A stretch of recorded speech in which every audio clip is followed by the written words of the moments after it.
وزارت خزانہ نے اب تک 10 ارب روپے مہیا کیے، بقیہ رقم کی فراہمی بغیر کسی معقول جواز کے تعطل کا شکار ہے۔ اسی بارے میں تفصیلات جانتے ہیں اسلام آباد سے نمائندہ ABN نیوز ابراہیم عباسی سے۔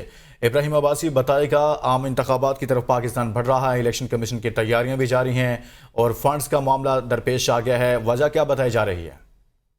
جی بالکل، الیکشن کمیشن کی جانب سے جو آج سیکرٹری وزارت خزانہ کو جو ہے وہ طلب کیا گیا ہے، اس کا وجہ یہ بتا رہے ہیں ذرائع کہ وزارت خزانہ کی طرف سے الیکشن کمیشن کو الیکشن کے لیے جو اخراجات درکار تھے اس کی رقم جو ہے وہ ابھی تک وزارت خزانہ کی طرف سے مکمل طور پر نہیں دی گئی۔